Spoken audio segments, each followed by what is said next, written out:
Ассалаумағалейкум, құрметті көрермендер, спорт 11 бағдарламасы Қызылорда Ньюс ақпараттық агенттігі. Бүгінгі шығарылымда арнайы қонақ, енді бұл кісінің жалпы дәрежелері туралы мен қағазға жазбасам, есте сақтау сәл қиынырақ. Шахматтан ел біріншілігінде 17 рет жеңімпаз атанса, 3 дүркін әлем чемпионы болған. Оған қоса 7 мәрте Азия чемпионда топ жарған. Италияда өткен әлем чемпионатында күміс медальға қол жеткізген әйелдер арасындағы халықаралық спорт шебері Әсел Серікбай. Саламатсыз ба? Сәлеметсіздер ме?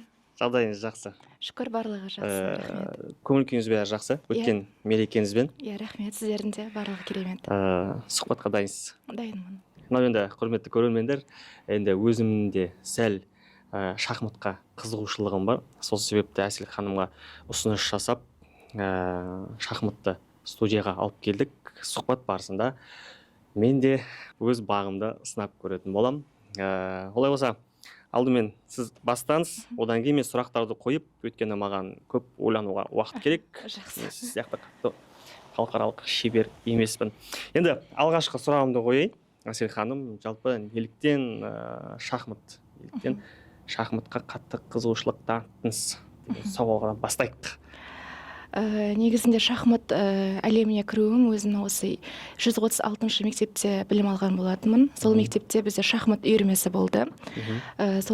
Мен 2-ші сынып оқып жатқан кезімде 2008 жылы біздің сыныпқа Қошқарова Риза Төлтайқызы деген шахматтан тренер кіріп, барлығымызға, сынып жетекшімізге шахматпен кім айналысқысы келеді, өзім барлығын үйретемін, ережесімен түсіндірем деп таныстырған болатын. Сол мен сыныбымыздан 10 шақты оқушыны алып кетті. Соның қатарында мен болдым. Солай барлығымызға шахмат үйретті, ережесімен таныстырды. Сол мен үйдегілерден рұқсат алып, әрі қарай шахматқа келуім осылай болды. Ең алғашында мен шахмат туралы шынымды айтсам дым білмейтін тұғым. Шахмат ойыны бар екенін де білмедім. Бірақ та шахматтың фигураларына қарап, осы ойынның ережесіне қызықтым, фигураларына қызықтым. Солай шахматпен таныстығым басталды. Аға, енді бұл жерде шынымен де енді көбінесе шахматтың шашки деп жатады ғой. Иә, шашкиге қарағанда шахматтың фигуралары әдемі болып келеді негізі. Енді сіз бірінші ходыңыз жүрген екенсіз, мен жүріп қояйын, алғашқы ходым сізбен ойнап жатқан. Енді жалпы қазіргі таңда көп адамдар шахматтың өмірге қатысы бар деген ұғымды көп ұстанады негізі. Шахматты жақсы ойнасаң, өмірде тез шешім қабылдауға көмектеседі дейді. Осы теория бойынша не айтуға болады енді, жалпы сіз халықаралық шебер есебінде өмірде өзіңізге деген көмегі тиіп жатыр ма шешім қабылдауға? Шыны керек, көбісі солай қалыптастырады. Өйткені шахматтағы ақ пен қара түстерде өмірінде ақ пен қара жолдар кездеседі дегендіктен, және де стратегиялық мышление деп жатады, логикалық мышление. Одан бөлек енді шахматта түрлі әдістер көп, варианттар көп. Сол себепті де мысалға шахматта өмірде де солай тез шешім қабылдау керексің деді. Бірақ та енді мен өзім осы шахматпен 2008 жылдан бастап айналысып келе жатқандықтан, мен өзім қатты байқай бермейді екенмін. Өйткені біз үшін бұл кәдімгі өзіміздің нанымыздың жейтін табыс секілді болып көрінеді. Одан бөлек әрине ойын біз үшін үйреншікті болып қалған, бірақ та кішкентай кезімнен байқайтын шахматқа келгелі мен есте сақтау қабілетім жақсарған болатын, жаттауларды тез жаттайтын болдым. Енді көбісі математикамен де теңестіріп жатады. Егер шахмат ойнасаң, математика есептерінде тез шығара бастайсың дегендіктен. Бәлкім шынымен де ол көмегі бар. Жаймен шахматқа келгелі 5-ші сыныптан кейін көп мектепке барған жоқпын, өйткені көп уақытымды шахматқа бөлген болатын. Сол себепті мүмкін көмегі тиер. Бірақ та мен үшін бұл үйреншікті болып қалған.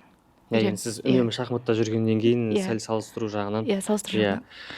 Енді арасына жүріп қояйық. Студияда бұндай жағдай бізде бірінші рет. Жалпы енді айтып жатыр қой, Қазақстан біріншілігі, әлем біріншілігі, одан кейін Азия біріншілігі деп. Ең бастысы бізге қатты қызығушылық тудыратын ол әлем біріншілігі. Әлемді мойындату. Алғашқы рет осы әлемдік додада чемпион атанғаннан кейінгі өзіңіздің неңізді айтыңызшы, сезіміңізді, сол кездегі, енді алғашқысы кез келген спортшының алғашқы жетістігі өзінің есінде қалады ғой, әсіресе әлемдік деңгейде болғаннан кейін. Сол сезім туралы бір айта кетсеңіз, оны жүріп қоя салыңыз, сізге оңай ғой.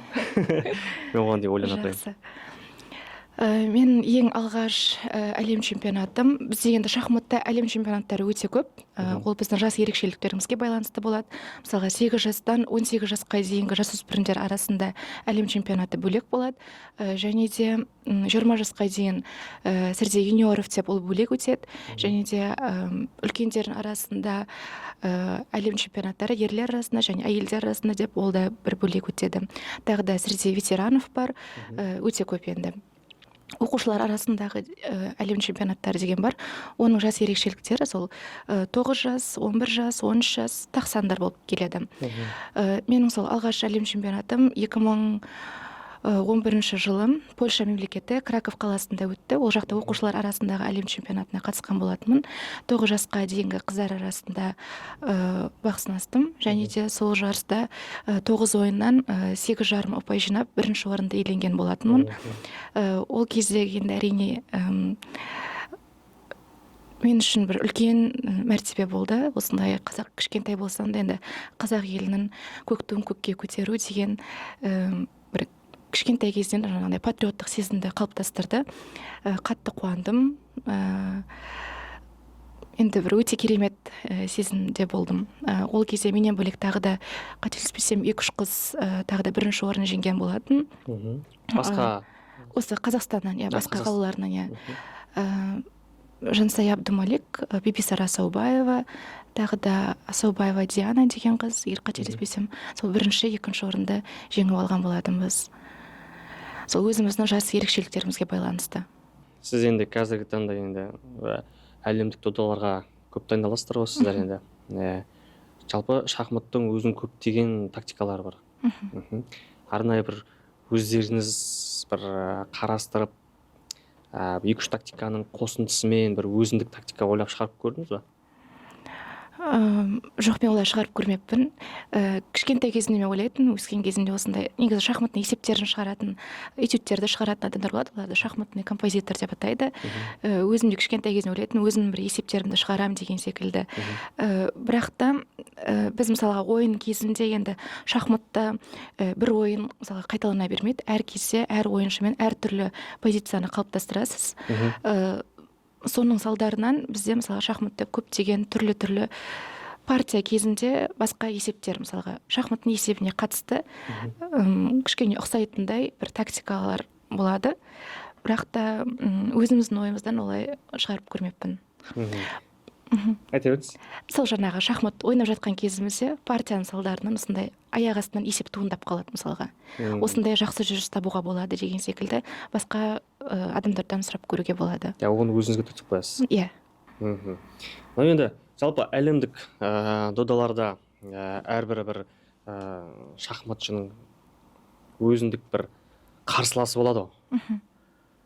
Жалпы әлемдік додада Қазақстан біріншілігінде, Азия біріншілігінде бір өзіндік қарсыласыңыз бар ма?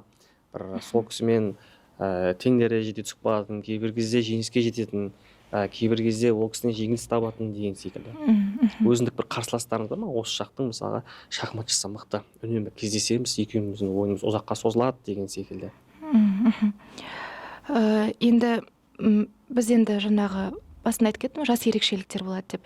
Біз өзіміз жаңағы сол 8 жастан 18 жасқа дейін ойнаған кезімізде көбінесе бір шахматшымен жыл сайын енді немесе жылына 2-3 реттен бір рет Азия чемпионатында, бір рет әлем чемпионатында кездесетінбіз. Сондай шахматшылардың бірі менде сол кездері Қытайдың шахматшысы болған, фамилиясы жалпы қытайлықтардың фамилиясы ауыр. Ұмытып тұрғаным. Бірақ та бір Қытайдың қызы болды. Біз олмен осы 2010 жылы Греция мемлекетінде 8 жасқа дейінгі қыздар арасында әлем чемпионатында бақ сынастық. Одан кейін тағы да басқа чемпионаттарда да көп ойнаған болатынбыз. Ең ұзақ ойыным менің сол шахматшымен болған. 2013 жылы Арабский Эмиратыда бізде Аляйын қаласында әлем чемпионаты өттім.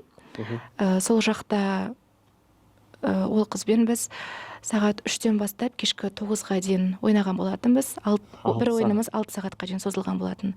Біздің ойынымыз, сол ойын өте есінде қалғаны, басында ол жеңіп жатты, одан кейін барып кішкене ойынымызды теңестіріп алдық.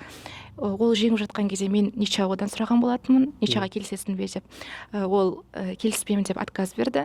Одан кейін кішкене ойнағаннан кейін жаңағы мен жеңе бастадым. Одан кейін ол менен нича сұрады. Мен келіскен жоқпын, соңында ақыры әйтеуір мен жеңіп шыққан болатынмын. Солай сол ойынымыз әйтеуір ұзақ жалғасты.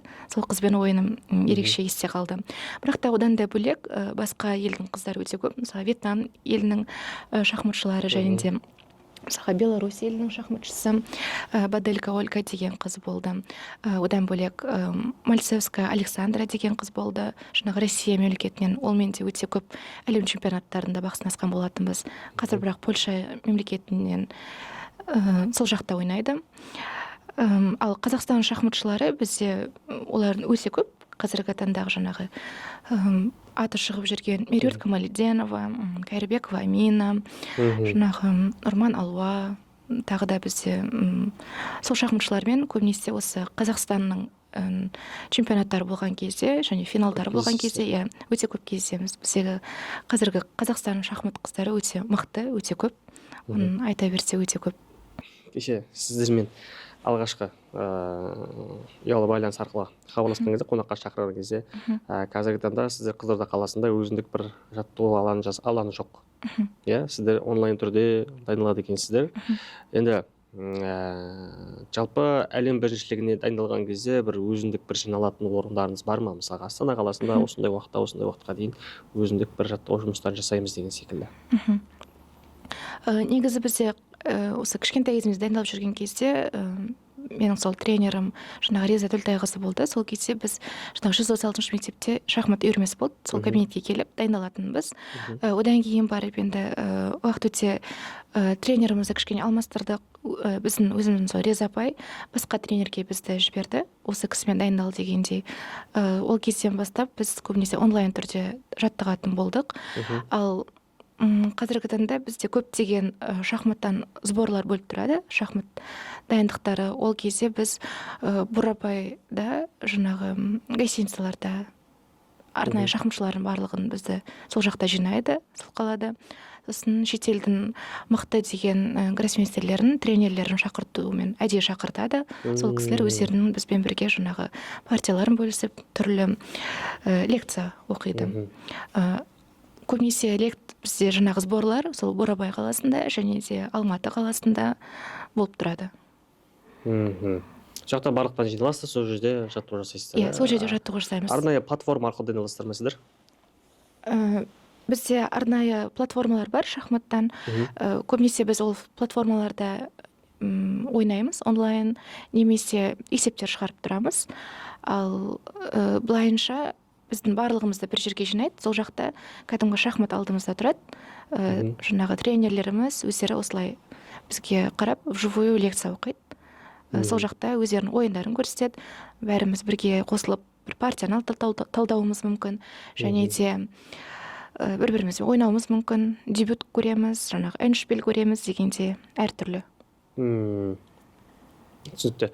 Енді мені сұрақ қойын десем, мына ойынға шынымен деп толықтай кірісіп кеттім ба білмеймін, жаңа андай бір тесігіз дейсің ғой негізі. Бір жерден бір фигураларым шығарсам екен дейтін секілді.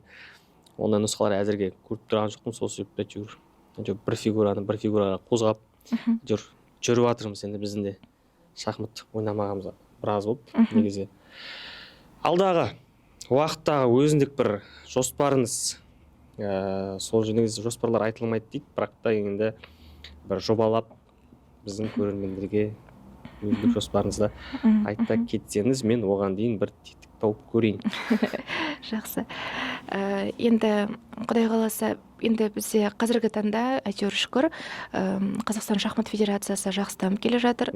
Тимур Турлов, Тимур Русланұлы бастаған осы бізге жақсы спонсор болып жәрдем көрсетіліп жатыр.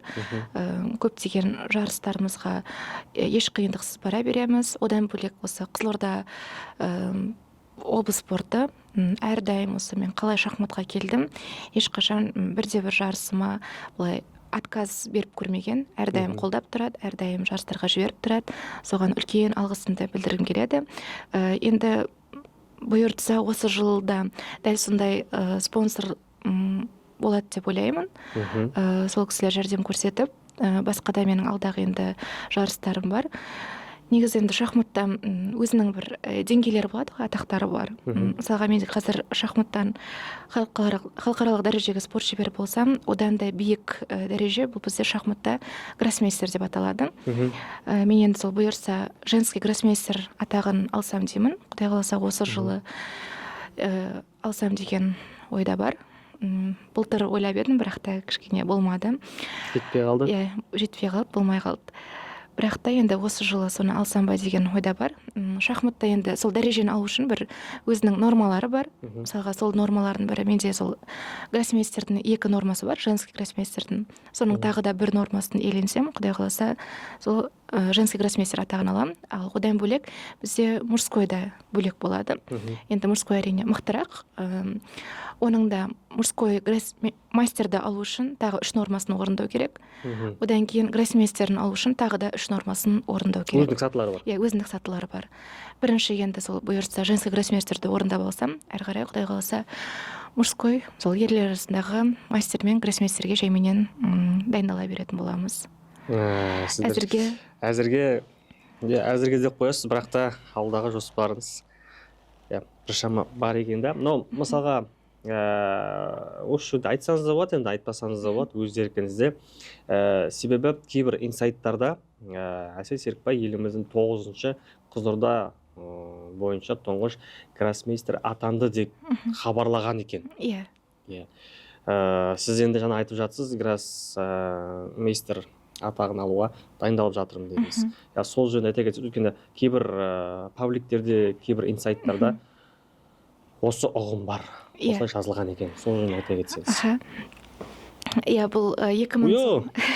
Сіз бастап кеттіңіз, айта беріңіз. Бұл бізде 2022 жылы жаңағы Италия мемлекетінде Сардиния қаласында жарыс өтті. Сол жақта әлем чемпионаты болды 20 жасқа дейінгі. Мен ол жерде 2-ші орын иеленген болатынмын. 1-ші орын алған қызбен Бюдалаева Гофхар деген Азербайжан мемлекетінің қызы. Сол қызбен ойнаған кезімізде ол 1-ші орын иеленді, мен 2-ші орын иелендім. Екеуміздің соңғы ойында бірақ ұпайларымыз бір болып қалды. Бірақ та қосымша көрсеткіштер бойынша, қосымша көрсеткіш деген бізде жаңағы шахматта, мысалға мен ойнаған қарсыластардың барлығын ұпайларын бірге қосады, және де менің қарсыласым ойнаған қарсыластардың бәрін ұпайларын бірге қосады. Сол көрсеткіштер бойынша менің көрсеткішім кем болып қалды. Солай қарсыласым 1-ші орын иеленген болатын. Және де сол кезде мен ойладым, жаңағы өткені 1-ші орынға бірден гроссмейстер атағын беретін болды, жаңағы женский гроссмейстер. Менде сол енді біз бөліп алғандықтан енді чемпионство оған қалады, бірақ та гроссмейстер мүмкін бөлінетін шығар деп ойладым. Одан бөлек сол жарыста маған бірден 2 нормасын береді деп айтқан болатын жаңағы организаторлар. Біз нақтылап тренерімізбен сұрап алдық. Ол кездегі мен тренерім Шмылков Василий Владимирович деген кісі болды, Шымкент қаласынан. Сол тренермен бірге барып, сол кісіден жаңағы организаторлардан сұраған болатынбыз. Нақты сіздер бересіздер ма гроссмейстер атағын? Менде өткені тек 1-еуі бар. Енді мен гроссмейстер нақты орындау үшін маған енді 2-еуі керек деген секілді. Либо сіздер бірден жаңағы оформить ету керексіздер деген. Олар әрине бәрі болады деп айтқан болатын.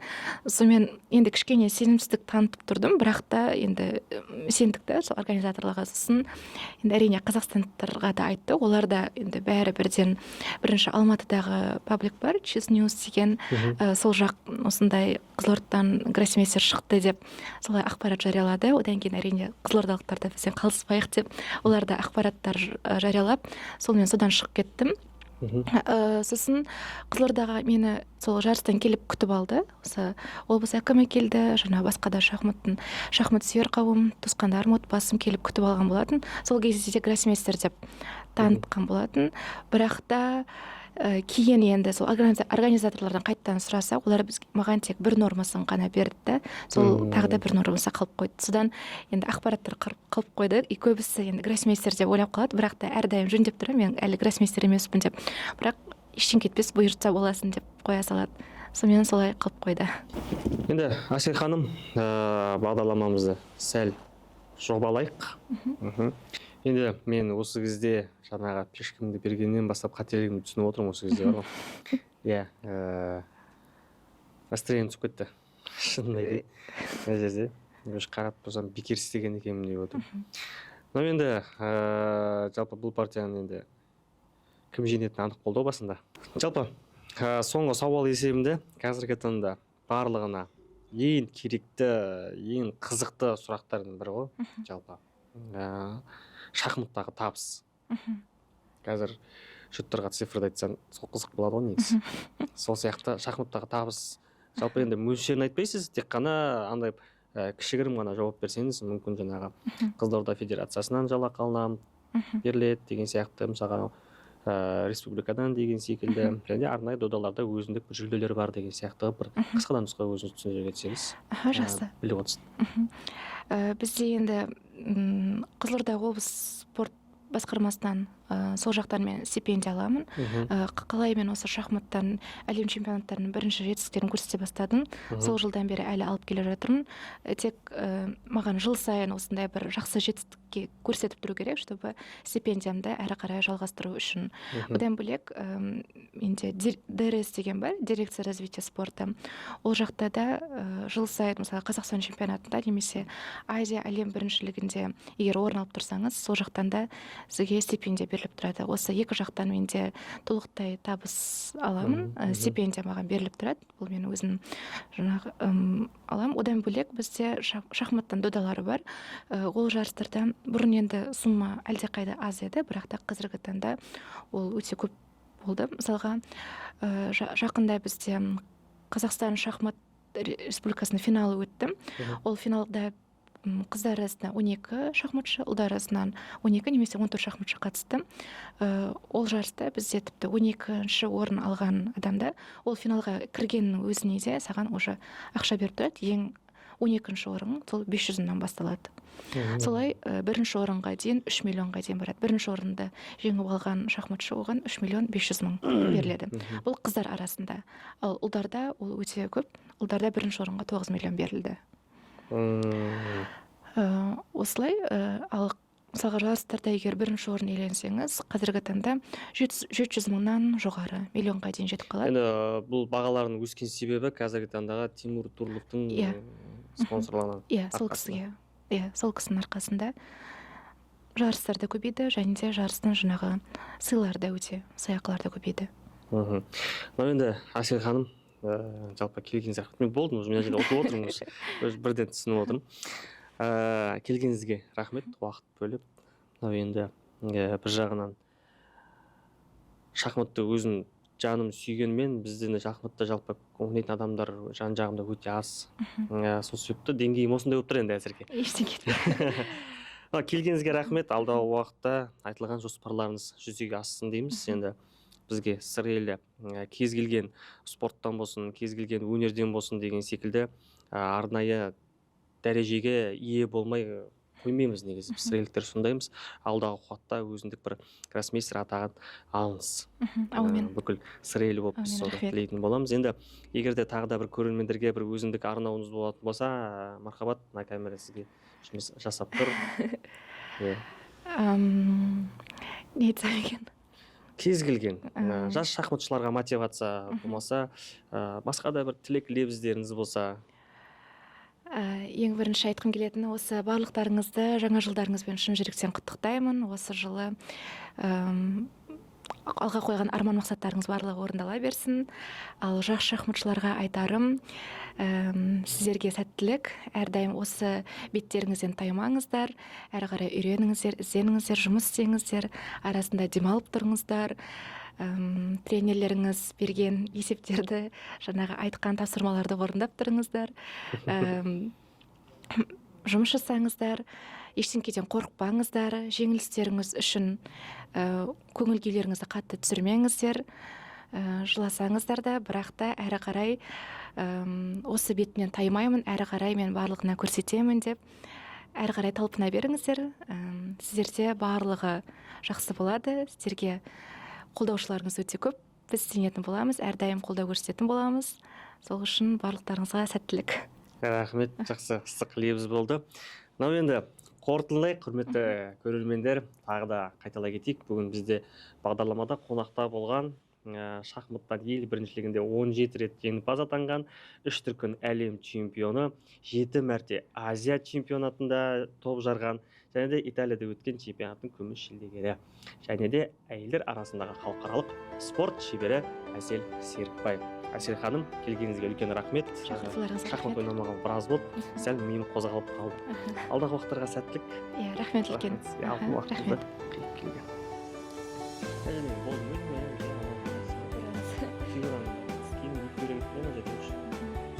Сен спича.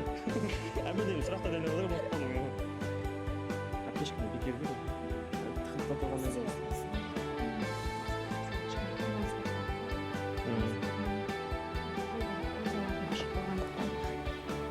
Оны бағына ойлағым, айға кешкіне бекер жүрдім.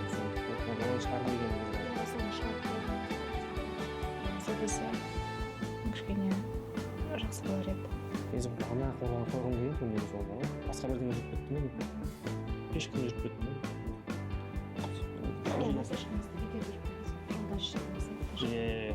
Олар осылай тұра берген қорғап тұра береді. Сізге асыл онда лазерларды шығарып алу. Біз шыдамсыз апыр топыр қылғымыз келіп тұра ғой.